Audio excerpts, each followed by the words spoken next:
Today I'm here to talk about my journey, a tale that talks about childhood dreams, cultural shift, and unexpected ventures that I have gone through. And most important, a realization that life's essence is to create meaning and not just to find it. As the quote goes by James Clear, that the secret is not to find the meaning of life, but to use your life to make things that are meaningful. Now let's rewind and go back to my childhood. I'm not talking about iPads or iPhones or Mario Kart or Minecraft. My childhood was a completely different story. Now imagine there's a couch there with cushions on it, and I'm standing in front of that couch and trying to teach those cushions geography. I had a chalk in my hand, and I remember making maps on each and every wooden furniture that we had in our living room. Little did I know that the maps that I made on these furniture were the seeds sowed for my future endeavors, for my future ventures.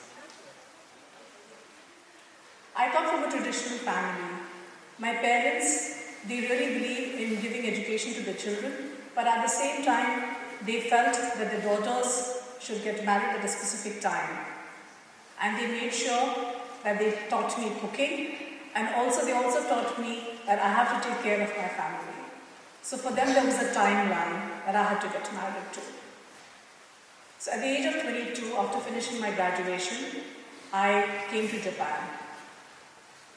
Now moving to Japan was a completely different story at all. It wasn't just the language. It was the little things that mattered actually. Because I had never gone abroad, I had never lived outside India. I was so naive that I didn't even know the difference between a duvet, a mattress, or a comforter. I couldn't open a milk carton because we didn't have Tetra Packs back then. In India, we didn't have that. And the funniest part was, we had these sensory doors, these automatic doors, and whenever I would pass by, they would open and they would close on its own. And I was so happy to be around it because I felt that I'm in a Star Trek spaceship. These little things that happen to me, if I look back, they look very funny and I smile on it. And these challenges that I went through at that point of time were the things that I remember now. Time passed and I was blessed with 2 kids. And as my son was growing, me and my husband, we realized that there are no international schools or any educational place for English in a place called Kofu where I got married to. Now Kofu is a place which is northwest from Tokyo, around 120 kilometers. And that's where we were living. And there were no educational institution. So as a couple, we decided to move to Tokyo. Thankfully, my kids got admission in a good reputed school. But the relocation and the whole disconnect that our family had to go through was a lot. Because my husband still had to commute between Tokyo and Kofu every day, 120 kilometers back and forth. The thought started coming to my mind that it's not just me. I'm sure there are many families that must have gone through that before. And I don't know how many families that will be going through later. So the thought came to me that I should open a school. But how do I open a school? I couldn't even open a Tetra Pak. I couldn't even open a milk carton. How do I start a school? But you know what? That's what I was taught. Where there is a will, there is a way. And I came across a couple of teachers who were there. I could hire them. And the feeling that I had to do something for the community was more than anything else. Because I really wanted to find a resolve for the people living there in the community, for the families living there in the community. Thankfully, I could secure a space which had potential, which could be turned into a school. But that school really needed a lot of restructuring, restructuring and remodeling. I took it upon myself and I started working day and night. Normally people say that it's 24 hours and we work for 24 hours. But I started working 74 hours. You would wonder, how can you do that? But I took upon myself to work back and forth every day, remodeling, restructuring, recruiting, being the project manager, doing all the prospectus, insurance, legal work, everything on me. I tried to wear different hats, thinking that I'm a student myself. But at the same time, I was lucky that I got a good number of faculty for myself who could also help me. And in a few months, I was ready to launch my school, American School in Kofu. The first enrollment that I had is something I can't explain. The happiness that it gave me is so nostalgic, and I really cherish it throughout my life. It has been 20 years since the inception of the school, and I'm so proud to say that it is going on strong and helping so many families back in Kofu to stay connected and stay united. That's where when I feel that as a kid, when I used to draw all these maps and teach these cushions, geography, I feel that it all ended up well, that I could have my own school and giving the right education that the children needed. As days passed, as years passed, new chapters and new things started unfolding in my life. I came on board with Women's Association, which is an NGO, and it helps the girl child, and I was lucky enough to be a part on the board. Over there, I bumped into an art called temari. Now, temari is something, it's a Japanese art, and this is something which many years ago, women would do it, and they use it as rattles to give it to the newborn. But these days it is used as decorative pieces and they're giving gifts to each other. It's been 7 years since I've been making temari ball, and I'm so happy and proud to be the master of this art and actually spread it also by teaching it. By doing this art, it helped me with the creativity void that I had in me.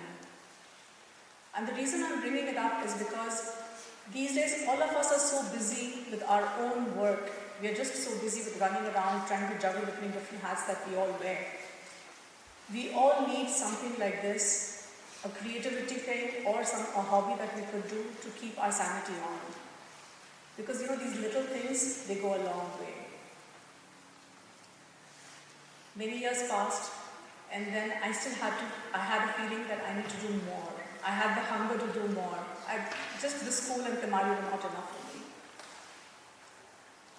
So, just to give you one more background of myself, is I come from a jewelry background. My father, from my childhood, I've always seen my father make these beautiful and creative jewelry, fine jewelry. And I got a chance to work with him while I was doing my graduation, and also to design for my father at the same time. So I actually started thinking that why not do something, why not, create something of my own. But then pandemic happened, and we all became hermits, and we were all glued to our seats in front of the screens. And I started realizing, what do? I need to do something. So I had an epiphany, not the one which we all get, I realized quantum physics or something like that, but close. I thought that I want to create my own brand. But then how do I create my brand? Again, the same thing. Where do I start? How do I start? So I thought that why not study? Because I didn't know anything about branding or marketing. I just knew as much as my dog knew about dieting. So I thought I should enroll myself into a course from a very prestigious university in US. I actually enrolled myself. And it was that prestigious that even my Wi-Fi was intimidated by that university.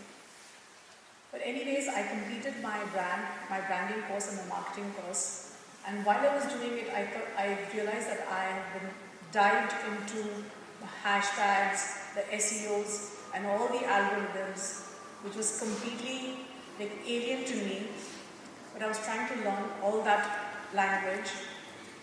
But I started missing just having a cup of tea on a Sunday morning and doing my Sudoku, solving my Sudoku puzzle. But at the same time, with the encouragement of my husband and the complete advice of my father, I thought of starting my jewelry brand. My father used to always say that whatever pieces that you make, they should always be from your heart. Something which will not just catch the eye, but it should be original. Something which people will feel that connects you, which are you. And that gave me a sense of understanding, and that's what I did. I embarked into a journey of creating those designs which are original, which are authentic. And I'm so happy to hear the response that I've got from the community. And the reason I say that is because I always believe that the community was there with me because they believed in me, because they have faith in me, and because they trust me. To sum it up, I would just say this, is that be original and be authentic. I feel that if you believe in yourself, the world will believe in you.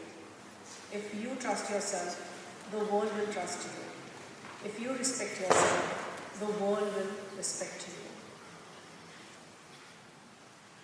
If you feel that you have the ferocity to fly like a child, then fly. Maybe the world will not trust you or they will not believe you. But you yourself can have your own cape and be the hero, the superhero of your own life story. And as for me, I believe that the best is yet to come. Thank you.